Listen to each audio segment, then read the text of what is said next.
McNeese in the short time since yesterday? Same question, pretty much. Just what have you learned about McNeese so far? Great team. Great basketball team. They've Play really hard. for a reason.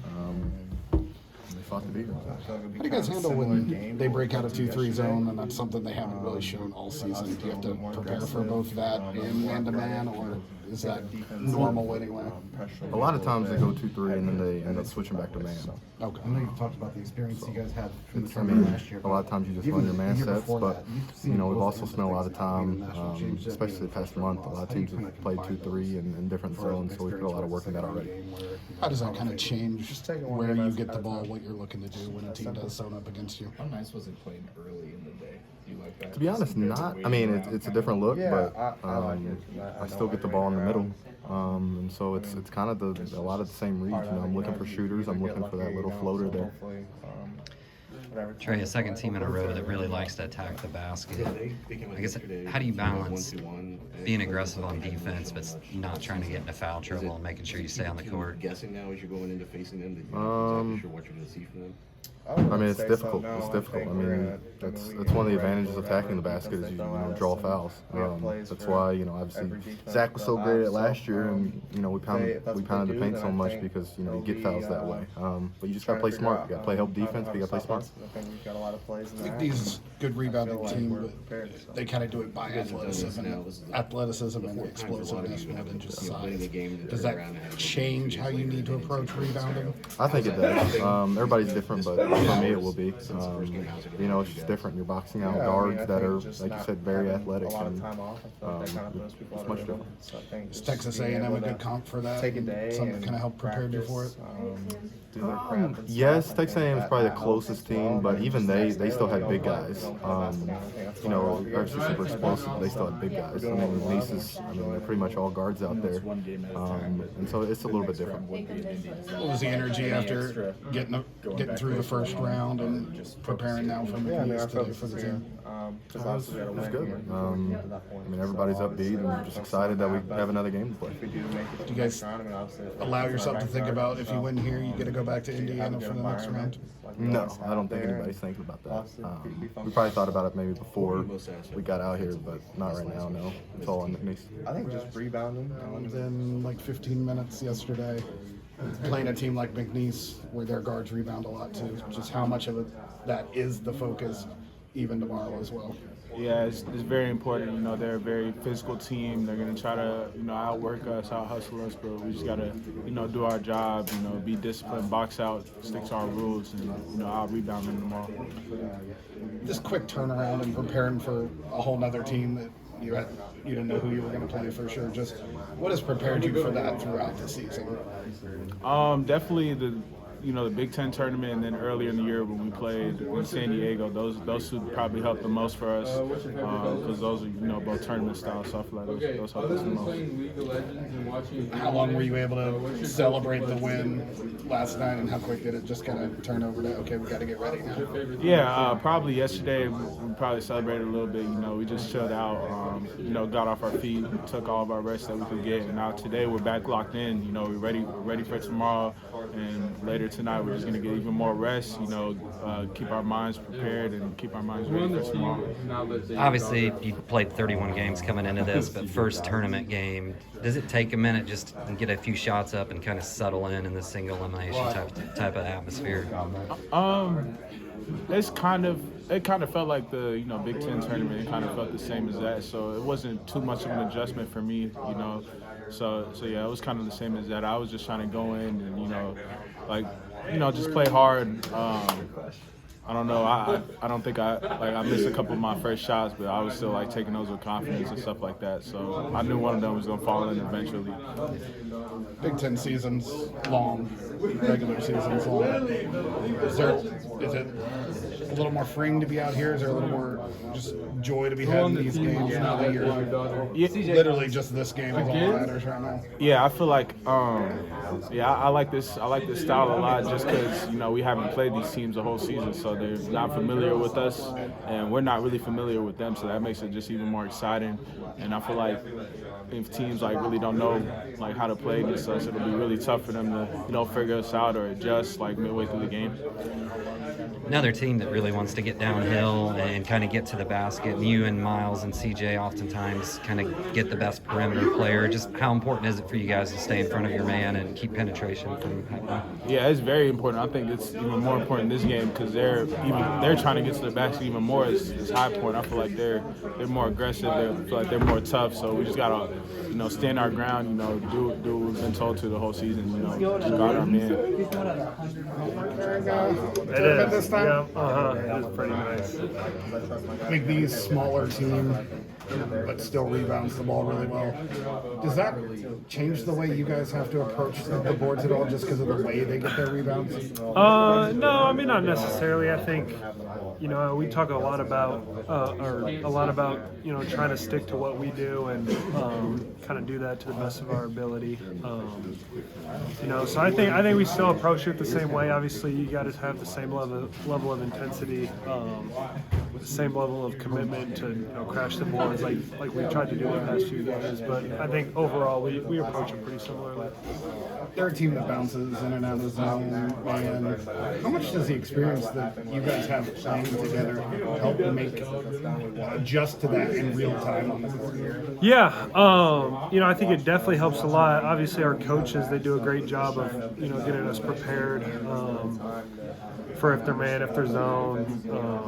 I know a lot of times that they'll go zone into man after 2-3 passes or however many, or once you get to the high post or something. So, I think it also just goes back to, trusting the sets that the coaches call, understanding that they call them for a reason, and, even if we don't see it, they see something that maybe we don't, to the best of our ability. An old man on the team, have you caught yourself just appreciating a moment or being like, I'm at the tourney again last night? Well, I don't know about old. I like to think of myself as so pretty. I'm only 22.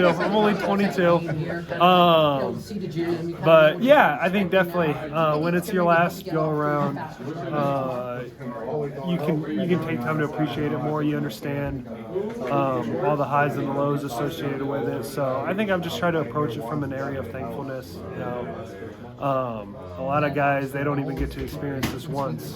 So to be able to experience it 4 times, it's easy to take for granted. I think when you're in the midst of it, to be able to play at a school with as much success historically and even more so recently as we've had at Purdue. But I've definitely tried to take some time to, just be thankful for the opportunities.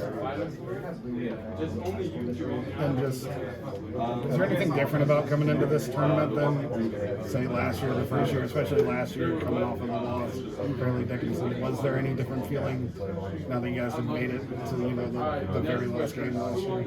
Yeah, I mean, I guess from the outside, obviously, there's probably not nearly as much external pressure that you're feeling.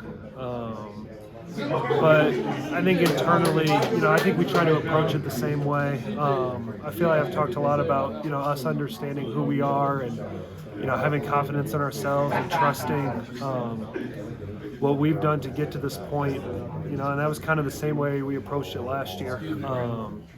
Continuing to trust what we've done and understand our identity and stick to that identity. And I'd say that's the same approach we're trying to take this year.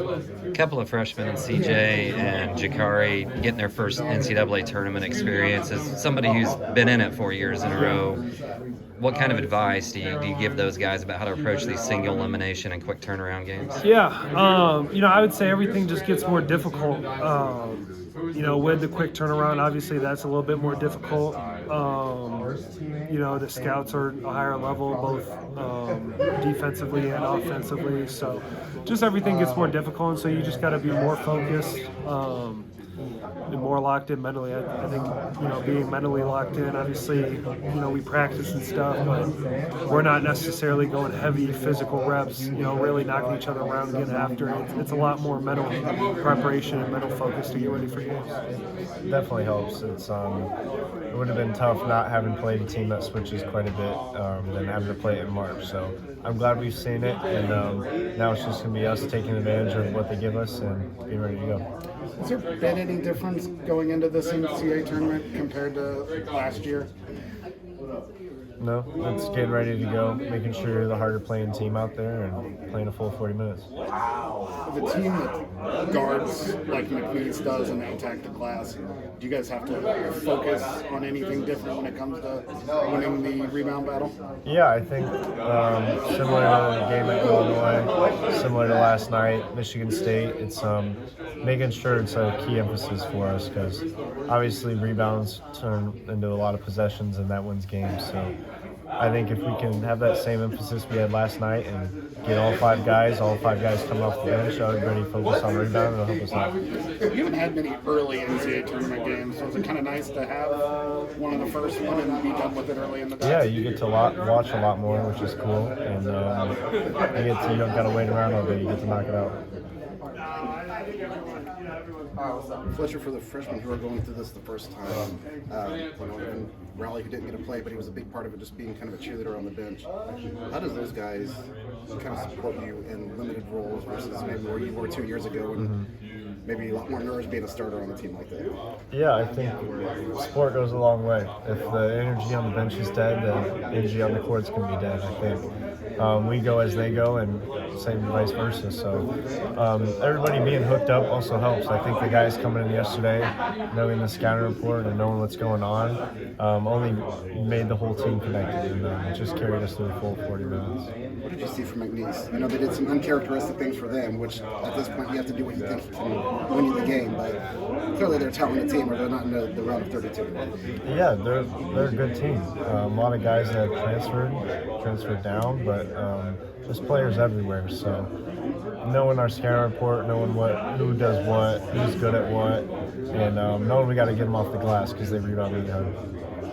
Utilize the 25 minutes where you're on the bench, being support system and things of that sort, and how does that benefit the team maybe from a different perspective? Yeah, just providing energy, cheering them on, no matter if they make or miss a bucket, just being able to get back on defense, encouraging them, giving them help in timeouts, things that I'm seeing on the bench that they might not be seeing on the court. So just having my second input as well. When you're out there for the first 5 or 6 minutes of the game, how much can you relay that, and how does that maybe let Gicarri or Miles or whoever comes in and kind of know what you're seeing as you come out of the game and they're coming in? Yeah, just being able to lock in on defense and offense, and then providing that energy, and then when they come in, hopefully that they'll be doing the same, which they have been throughout the season, and I feel like that they'll also bounce back off the energy that I'm doing as well. McNeese's guards really attack the glass. What does that mean for you guys out there? Yeah, just doing what we did against High Point. High Point was a very downhill, aggressive team. So just being squared on the ball, steering the people into screens, and getting a good switch, and just preventing dribble penetration to the hoop. What are your rules for attacking the offensive glass? I think you have 2 in 1 possession, but I assume you also have responsibility to get that. Yeah. What decides it for you? Usually, for me, since I'm jamming the ball, I'll go to the nail, which is like the free throw line on shots. But my man wasn't really paying attention to me, so that's why I crashed the hoop, and thankfully I was able to get a couple of those rebounds. So. When you play a team like McNeese that'll throw zone at you, throw man at you, in real time, what's kind of the difficulties to getting into actions against different kind of defenses? Yeah, it depends. Like for zone, just being able to get in the open space, and then for man-to-man, they like to switch 5 ways. So just being able to sort of see what they do and kind of like slip out of screens, and also figuring out ways to get open on the offensive end. First game in an NCAA tournament, is there anything to just kind of getting one under your belt to get used to this environment of single elimination tournaments? Yeah, I definitely think there were nerves for myself and also for other people on the team at first, knowing that, you know, there's a lot at stake and high expectations for us to win. So just being able to go into the game and get that dub was really important for us, and will help with our momentum going into this game and then hopefully into the future, into the March Madness tournament. Showed you a lot of film of when you guys were at your best defensively, didn't it? Before the NCAA tournament. How much was that reminder valuable? Shows us where we have been and where we can be. How much does the experience in minutes you, Fletch, Trey, all of us have played together help in high leverage situations? Well, we've been through everything, so we understand how to handle each situation, and I think that helps not only us but the younger guys out when certain things happen. On the court too with McNeese, they played zone, they played man. DK wants $20 a question. Do you lean on that experience in real time to make adjustments as they change their defense up? I mean, yeah, we got plays for everything, like I said, so we'll be ready for whatever they throw at us.